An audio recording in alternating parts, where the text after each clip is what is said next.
আমার ব্লগের জন্য কিছু জিনিস দরকার ছিল, সেগুলো কেনার জন্য আমি কোথায় গিয়েছিলাম, কেনার পর আমার সাথে কি হয়েছে সম্পূর্ণ ভিডিও আজকে আপনাদের সাথে শেয়ার করব। ভিডিওগুলো না টেনে দেখবেন, আশা করি ভালো লাগবে। আর এদিকে সাদ আলিফাকে নিয়ে গিয়েছিলাম টগি ফান ওয়ার্ল্ডে। ফ্ল্যাশব্যাক। আসসালামু আলাইকুম এভরিওয়ান, আশা করি সবাই ভালো আছেন। আলহামদুলিল্লাহ আমরাও ভালো আছি। আমরা চলে গিয়েছিলাম বসুন্ধরাতে। ভাইয়া যাওয়ার আগে আমাকে আমার ব্লগের জন্য কিছু প্রয়োজনীয় জিনিস কিনে দিয়ে গিয়েছিল। তো কি কি কিনেছিলাম আর আমার সাথে কেনার পরে কি হয়েছে সব কিছু আজকে এই ব্লগে আপনাদের সাথে শেয়ার করব। 3 মাস আগেও আমি এই ব্লগটা আপলোড করেছিলাম, জাস্ট ছোট করে আপলোড করেছিলাম, টোটাল আমি কোনো কিছুই বলিনি তখন। তো আমরা এই দোকানটায় চলে আসছি। তো আমার প্রথমত দরকার ছিল যেটা ফার্স্ট, সেটা রিং লাইট। তো আমি 14 ইঞ্চির যে রিং লাইটটা সেটা নিয়েছি। রিং লাইটটা সিলেক্ট করার পরে আমার দরকার ছিল একটা স্ট্যান্ড ফোনের, যেহেতু আমি রান্নার ব্লগ করি এই জন্য বিশেষ করে আমার স্ট্যান্ডটা দরকার ছিল। তারপরে ভাইয়া বলতেছে মাউথটা নেওয়ার জন্য, তো এই জন্য আমি মাউথ দেখলাম। তো দুইটা আমাকে দেখানো হয়েছে, দুটোটাই আমাকে বুঝাচ্ছিল কোনটা কিভাবে। বাট আমি ওনাকে যেটা বলেছিলাম যে আমি যে মাউথটা ইউজ করব, যেহেতু আমার ঘরে বাচ্চা আছে, যখন আমি ব্লগের ভয়েস দিব আমার আশেপাশে যেন কোনো শব্দ না হয়। তো সে আমাকে বলল তাহলে আপনি এইটা নিতে পারেন, এইটা নিলে আপনার বাইরের কোনো শব্দই আসবে না, আপনি একদম সুন্দরভাবে বসে ভয়েস দিতে পারবেন, বাচ্চারা চিল্লাচিল্লি করলেও সেইটা ব্লগে আসবে না। আর আমার যেহেতু ঘরে বাচ্চা আছে আর আমি যেহেতু ভ্লগের ভয়েস দেই, এই জন্য আমার এটা খুবই দরকার ছিল, কারণ বাচ্চাদের চিল্লাচিল্লিটা যেন ভয়েসে না আসে, এই জন্য বিশেষ করে। তো ভাইয়াও বললো যে এইটাই নিতে, আর এটার প্রাইসটা ওইটার থেকে অনেক বেশি ছিল, ওইটা ছিল 1200 টাকা, এটা ছিল 3000 টাকা। তো ভাইয়া ওইটাই বলতেছে যেটা ভালো, দাম বেশি সেটাই নাও। তো আমি ওইটাই নিয়েছি। যাই হোক, সব কিছু নেওয়ার পরে আমরা একটা বোরখার দোকানে চলে গিয়েছিলাম, আম্মু বোরখা কিনবে। তো আপনাদের সাথে কথাটা শেয়ার করি, সেটা আমি জিনিসটা কেনার পরে বাসায় আসছি, আসার পরে তো আমি ভয়েস দিব, আমি ব্লগ আপলোড করব, ভয়েস তো আমার এডিটিং করতে হবে, ভয়েস দিতে হবে। তো এই জন্য আমি মাউথটা ইউজ করেছি, কিন্তু যেটা সে আমাকে বলেছে সেটার কিছুই হয়নি, বা আমি কি কোনো সেট আপ করতে পারিনি সেটা তো তাকে আমি জানাবো। বা সে যেহেতু আমাকে কার্ড দিয়ে দিয়েছে তার পার্সোনাল যে সেটা তো আমি তাকে হোয়াটসঅ্যাপে নক দিয়েছি। বিশ্বাস করেন, তাকে আমি একটা সপ্তাহ ধরে ফোন, তারপর টেক্সট দিয়ে গিয়েছিলাম, সে কোনো রকম আমাকে অ্যান্সার দেয়নি। আমি এটাও ভয়েসে বলেছি, ভাইয়া আমি যে মাউথটা নিয়েছি সেটা আমি বুঝতে পারতেছি না, আপনি আমাকে কাইন্ডলি একটু মেসেজের অ্যান্সার দেন, বা আমার ফোনটা আপনি ধরেন। বা সে আমার ফোন সেন্ড করতেছে, কোনো রকম কথা বলতেছে না। তো এটা কোন ধরনের, এত বড় একটা শপ থেকে একটা জিনিস নিয়েছি, এত দামি একটা জিনিস নিয়েছি, সেটা আমার কাছে অনেক দামি, আপনাদের কাছে ছোট কিছু হলেও এটা আমার কাছে অনেক দামি, যেহেতু আমি সেদিন প্রায় 6500 টাকার জিনিস কিনেছিলাম। তো সে এই কাজটা কীভাবে করলো জানি না, মানুষের বিবেক আসলে মরে গেছে, এটা আমি এখন বুঝলাম। তো যাই হোক, আমরা আম্মুর জন্য বোরখা কিনে চলে আসছি খাওয়া দাওয়া করার জন্য। এখানে বাচ্চারা আইসক্রিম খেয়েছে, তারপর কর্ন নিয়েছিলাম, আর আজানের জন্য বার্গার নেওয়া হয়েছে। তারপর আমরা সেখানে কাজ শেষ করে চলে গিয়েছিলাম টগি ফান ওয়ার্ল্ডে, যেটা আলিফা ফার্স্ট টাইম গিয়েছে, আলিফার আজানের ফার্স্ট টাইম যাওয়া, আর সাদের সেকেন্ড টাইম যাওয়া। তো আলিফা তো অনেক বেশি এক্সাইটেড ছিল, এটারও ফুল ব্লগ আমি আপলোড করেছি, সবাই দেখে আসবেন প্লিজ। পিছনের আরেকটা কথায় যাই, সেই মাউথটা আপনারা জানেন আমার এভাবেই পড়ে আছে, এটাকে আমি কোনো সেট আপ করতে পারতেছি না, কারণ আমি যেটার জন্য কিনেছি আমি সেটাই তো করতে পারতেছি না। এটা আমি তাহলে ইউজ করে কি করব? আমার মেন ছিল আমি যেন বাইরের ব্যাকগ্রাউন্ডটা যেন না আসে, এটার জন্য, যেহেতু বাচ্চারা ঘরে চিল্লাচিল্লি করে, ওরা খেলাধুলা করে, এটার সাউন্ডটা যেন না আসে। আর যেহেতু নিয়মিত আমি ইউটিউবে ব্লগ আপলোড করছি, আমার খুব দরকার ছিল, কিন্তু তারা কেন আমার সাথে এই কাজটা করছে আমি সেটাই জানি না।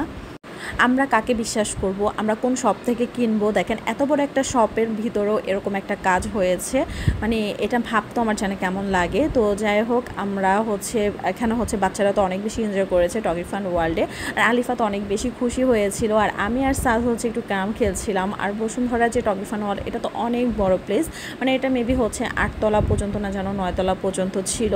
তারপর এখানে ভাইয়া আবার ফ্রান্স ফ্রাই নিয়ে আসছে, চিকেন ফ্রাই নিয়ে আসছে, চিকেন ফ্রাই ফ্রান্স ফ্রাই একটার মধ্যে ছিল, আবার আলাদাভাবে ফ্রান্স ফ্রাই আনা হয়েছে।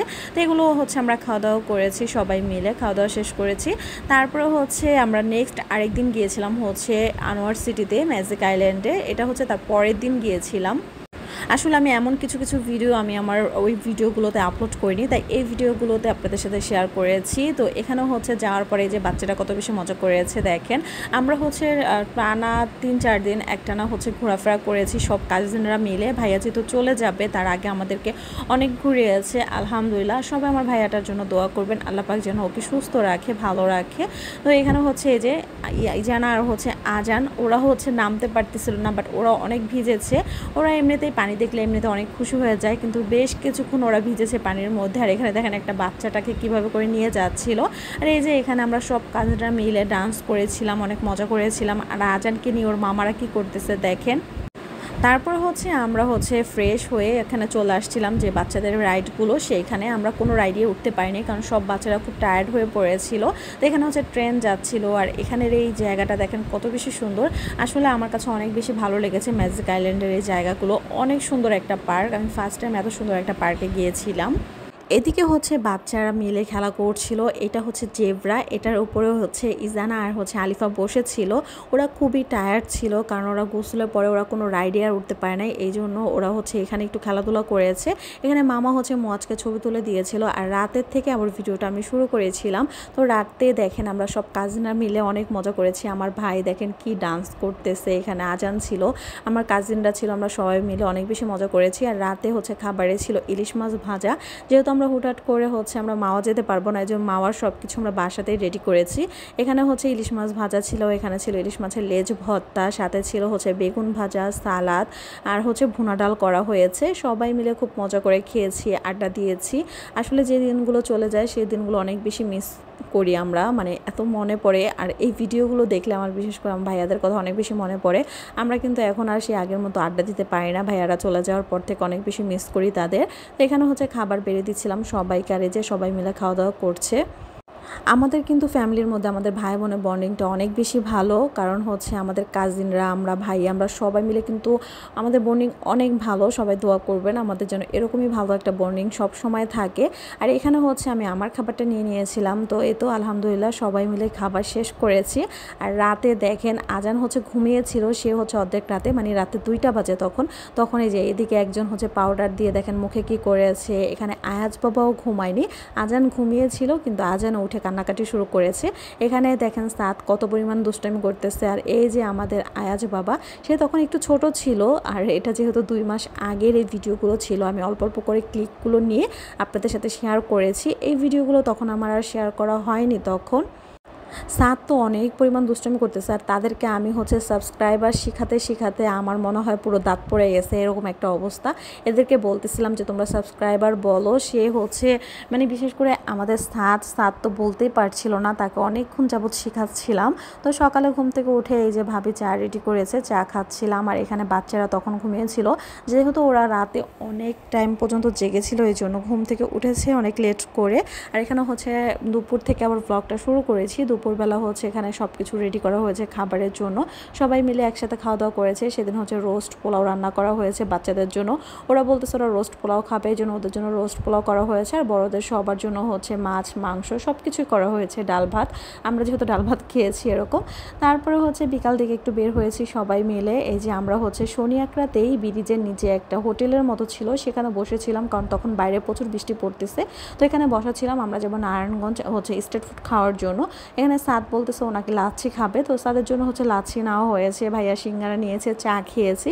দোকানে চাটা অনেক বেশি মজা ছিল। তো চাটা খেয়ে তারপর হচ্ছে আমরা আমার কাজিনের জন্য ওয়েট করছিলাম, আমার কাজিনরা আসবে, তারপর হচ্ছে আমরা নারায়ণগঞ্জ যাব হচ্ছে খানপুর, যেটা হচ্ছে হসপিটাল রোড, যেখানে হচ্ছে একদম ভাইরাল চটপটিটা পাওয়া যায়। আর এই ভ্লগে আপনাদের সাথে একটা কথা শেয়ার করব, সেটা হচ্ছে একটা খাবার যদি আপনি একবার খান, সেটা নেক্সট টাইম যদি খেতে যান সে আগের মতন আর মজা পাবেন না, যেটা হচ্ছে আমার সাথে হয়েছে।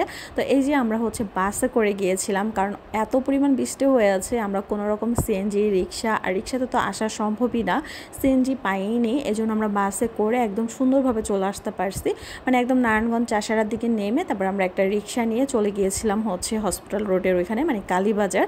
সেখানে যাওয়ার পরে হচ্ছে এই যে আমরা সেই রাস্তাটা দিয়ে ঢুকেছি। সেখানে যাওয়ার পর আমরা ফার্স্টেই হচ্ছে চটপটির ওইখানে চলে গিয়েছিলাম। এই তো আমরা চলে আসার পরেই দেখি এত পরিমাণ ভিড় ছিল। আর আমরা হচ্ছে সিরিয়ালে ছিলাম, মানে টোকেন নিয়ে দাঁড়িয়েছিলাম। তারপরে এখানে হচ্ছে ওনার বানানোর সিস্টেমটা হচ্ছে উনি একসাথে অনেকগুলো বাটি নিয়ে তারপরে হচ্ছে সাজানো শুরু করে। দেখেন এখানে কতগুলো বাটি নেওয়া হয়েছে। আর ওনার সিক্রেট একটা মশলা আছে, মানে একটা না দুইটা, একটা হচ্ছে সিক্রেট মশলা আর একটা হচ্ছে তেল, মানে যেটা হচ্ছে সরিষার তেল, তারপর বোম্বাই মরিচ। সত্যি কথা বলতে আমার হচ্ছে ফার্স্ট দিন যেই মজাটা আমি পেয়েছিলাম, সেকেন্ড টাইম আমি ওরকম কোনো মজাই পাইনি। এজন্যই বলে একটা জিনিস একবার খাওয়াই ভালো, বারবার ওইটা আর খেতে যেতে হয় না, যেটা আমার সাথে হয়েছে। আমি সেকেন্ড টাইম একটুও মজা পাইনি। তো এখানে উনি যা যা দেওয়ার সব কিছু দিয়ে বানিয়ে নিচ্ছিল। আর ওনার এখানে তো একটা হাঁসের ডিম দেওয়া হয়। লাস্টে হচ্ছে পেঁয়াজ বেরেস্তা, তারপর হচ্ছে ধনিয়া পাতা কুচি, একটা লেবু, এগুলো দিয়ে ডেকোরেট করে তারপর হচ্ছে এটা হচ্ছে যার যারটা তাকে টোকেন অনুযায়ী দিয়ে দেয়।